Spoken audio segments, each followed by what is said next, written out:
Hello guys, andito kami ngayon sa Manawag. Kasama ko yung mga kuyangs, sa Kuyang Sri, Kuyang Joseph, Kuyang Sherman.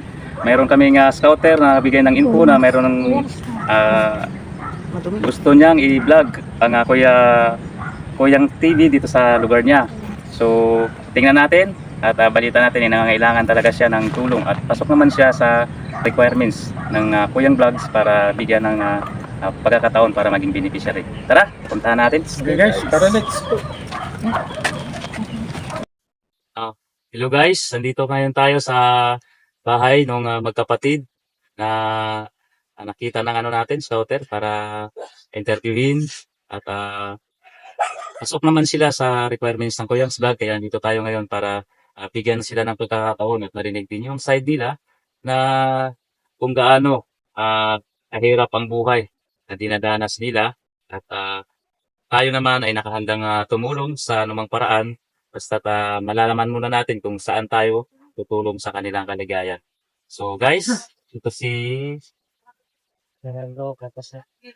Mr. Gerardo Capua at kanyang kapatid ay si Tommy Capua. Kasama ko yung kasama namin sa vlog, si Kuyang Joseph saka Kuyang Ray. Hello guys. So, Kuyang, may mga tanong lang kami sa iyo na isang bagay. Okay lang po ba sa inyo yun? So, ano po yung pinagkakabalahan nyo ngayon? Konti-konti lang kasi yung edit ko kaya po konti-konti lang siya. Pag bigyan ako 1,000 lang sa isang yung nagtsatsagang po kasi serap ng buhay tapos ng mahal ng bilhin. Nagtsatsaga ko sir. Sir, sa tampon yun ang pinagkakadalan ko sir. Tapos paminsan sa sideline matulog lang. Nasa ko yung asawa nyo? Sa sinitan sir pero may yung buhay sir. Hindi Kaya kayo katulong din sir. namamasukan sa bahay. Kaya ayaw mo ito dahil ang buhay namin sir. So, ibig sabihin, ikaw lang nakatira dito sa bahay niyo ngayon. Sa ayaw mo dito yung asawa ko kasi kahit pang may ako 2.5 lang isang buwan siya. Tapos may apo na kami may yung buhay yung manugang namin sir. Ilan po ba yung anak mo? Isa lang namatay sir, nag-iisang anak siya namatay kasi. So, Kaya naiwan yung apo namin sir. apo kayo nag-alaga sa apo nyo? Yung asawa ko nag-aaral. Asawa yung nag-alaga nyo. Sama niya ngayon sa Oo sir. pamamagpapal niya. Yung isang anak namin sir. Sa babae mo. Kuyang Tumi. Kumusta ka naman, Kuyang Tumi? Anong pinagkabalahan nyo? Ay, ito kasi bukod sa may kapansanan po ako, sir, kasi totally blind na ako. It means wala talaga akong magandang hanap po yung makontrabaho. Pero kahit na pa paano nakasurvive naman, tsaga-tsaga lang. So paano yun kuya? Tanong ko lang, ano nangyari sa mata niyo? Bakit nabulag kayo? Salmin mo.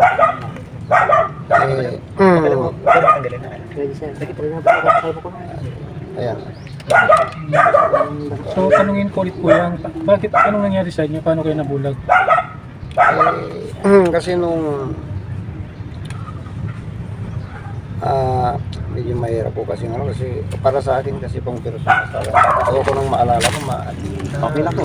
Kasi alam na kung maalala ko para iba na naman yung paksa. Okay na po. Pwede pa natin set yun. Okay po. Siguro po may yung sa aking katanungan na lang po ay ilang taon na po bago po nangyari yan? Sa kanila? Ilang taon din po? May ilang taon na po yan? Ano na bale 27 ako na siguro totally bad na ako. Nabag na ako. Tapos ngayon po, ilang taon na po kayo ngayon? 48. 48. Hindi na po kayo nakapag-asawa. Nakapag-asawa naman. Siyempre sa hirap ng buhay, may kapansanan ako. Kasi nag-asawa ko naman, siyempre nakakakita siya. Siguro sa hirap ng buhay ko, hindi ko may bigay yung pinaka-best, kumbaga, na isa nakakakita. Iba na yung impact sa kanya, saka siyempre, minsan, hindi natin maiwasan siguro yung insulto kasi ba't nakakakita siya bulag yun. Minsan ganun kasi ang tao mapangkot ka minsan, mapangus ka. O hindi malang sa hirap ang buhay na dinaran namin. Siguro baka ano din talaga yung sa isip niya paano kasi bulag na ito. Marami nang kulang. Hindi ko hawak ng isip niya. Naniniwanan niya. Ano lang. So, yan. Salamat, Kuyang Tom. Intindihan namin ang kalagayan mo. Nalulungkot ka dahil sa naging experience mo, nagkaroon ka ng kapansanan at hindi naging maganda yung relasyon mo sa partner mo dati dahil sa kapansanan din. At hanggang ngayon, alam namin, naramdaman namin yung lungkot sa iyong puso. Pero buhay ang Panginoon na maglalaan sa iyo ng ng kagalakan. So isa 'yon sa mga bagay na atikain ng Kuyang TV na bigyan kayo ng comfort, hindi lamang sa mga material na bagay, kundi sa emosyonal, spiritual, ay pwede namin kayong bigyan ng encouragement. Kaya pagkakataon ito upang bigyan ka namin ng lingap sa iyong pangangailangan. Sana bigyan mo rin kami ng pagkakataon na matulungan ka sa kalagayan mo at matanggapin mo yung isi-share namin sa inyong magkakapatid. So ang Kuyang's Vlog ay handang tumulong sa inyo sa anumang paraan. Ito ay una nating pagkikita at maaaring unang pagkakataon din na ma-share namin sa inyo ang mga biyaya na nagmula sa aming mga puso at ang aming atikain ay mabigyan kayo ng tulong na financial, spiritual at hanggang sa kailangan nyo kami ay nakakatulong kami sa inyo. Kami ay handang magbigay sa inyo ng sa ngayon pasimula ay kunting grocery at cash. So okay lang po ba sa inyo na ngayon ay ibibigay namin sa inyo? Ako po, sir, biyaya at napakalaking pasasalamat sa araw na ito kasi hindi man namin kayo hinanap pero hinanap niyo kami. Ngayon, siyempre, ano ang bagay na kaya napagulog sa amin tapos po siya nagpapasalamat. Sana mas lumago pa ang pagkakataon na ito at dumami pa yung natutulungan po ninyo. Salamat. So, gusto nyo bang manawagan sa ating mga viewers ngayon? Pwede kayong humingi ng kunting tulong para sa inyong kalagayan ni Kuya Jerry at saka ikaw, Kuya Tom. Kung bibigyan niyo po kayong pagkakataon, pasasalamat.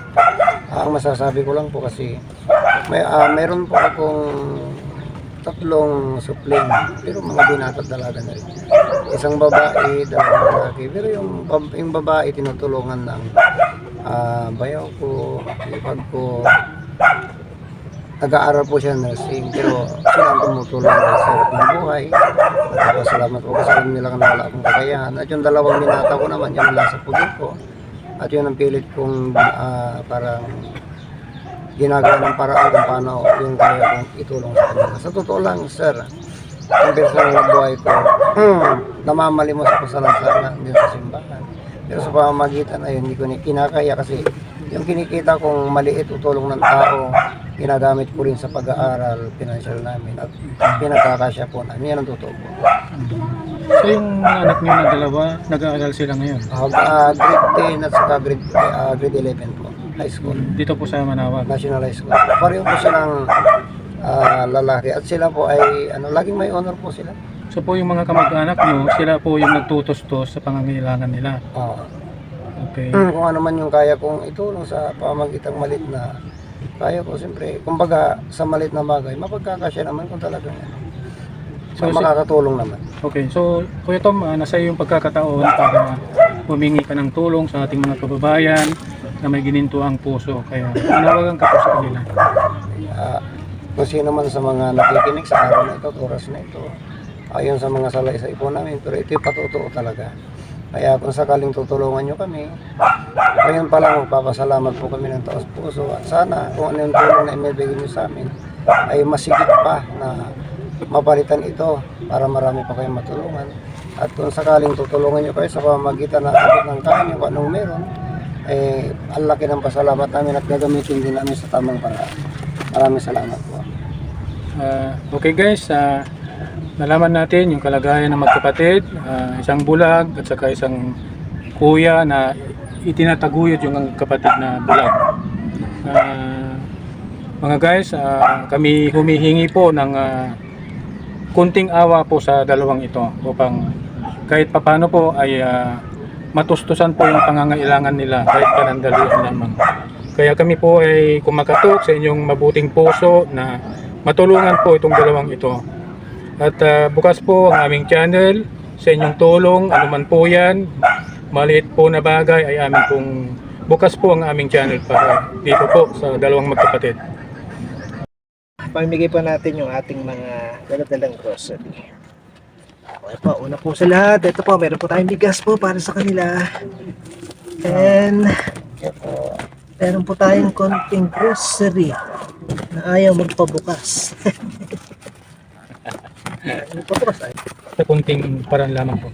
Ito na po guys, ito po, may dala-dala po kami para sa inyo. Yan, may tinapay po kami dala. And then, may din pong pwede pong pangpalaman. At nagdala rin po kami ng kape, creamer, at saka asukal. Ayan. At may dala rin po kaming yan, gatas at biscuit po para po sa kanila. And then, yung iba po ay canned goods or dilata. Yan, may dilata po kami dala-dala. And ganun din, ay may mga noodles din po kami. Ayun. At ayun, at kaya po nang madalas po namin nababanggit na kahit sa maliit na paraan o kunting paraan ay hangad namin na makatulong po sa kanila. At alam natin na malaking bagay po para sa kanila yung mga ganito dahil alam naman po natin na base sa kwento nila ay salat po talaga yung pamumuhay dala po ng kahirapan. At hangad namin bilang mga kuyang Stevie na makatulong sa ating mga kababayan kahit sa maliit na paraan. Kaya muli kami ay humihiling na yung suporta, pakipalo po yung aming channel, pakilike din po ng aming mga videos. Tigit sa lahat po ay pakisubscribe po sa aming YouTube channel. At ngayon pa lang po ay nagpapasalamat po kami sa inyong suporta. Ganun din po magbibigay din po tayo sa kanila ng kaunting halaga or cash. Maraming ano yan, marami yan. Pwede paubos na guys. Isa na lang to guys. Kaya maghahati na lang sila. Kasi kulang na pagkain sa gusto siya eh. Nag-aulam lang ako nung kung ano yan, kung may noodles, gano'n. Ano lang, konting ano lang. Tapos kung may kainan, nagkikain na lang ako sa mga ganyan dyan. Na ako. Pinakatok mo yung mukha ko na sir, gano'n. Parang makatingin lang kahit karne ko. Hirap talaga, no? So, wala ka namang karamdaman. Kung minsan sir, pasong-pasong sir lang. Pero okay, parang umokay na rin sir ngayon. Anong sakit yun? Kung lang sir, yung nagika ako sir. Hika. Nahihika ka. Sa... Ito, hinihingal ako sir, pag napagod ako, hindi ako pwede magpagod na sir. Masyado, kaya sila yung oras ko sir, walang oras. Mahaba din daw ang oras.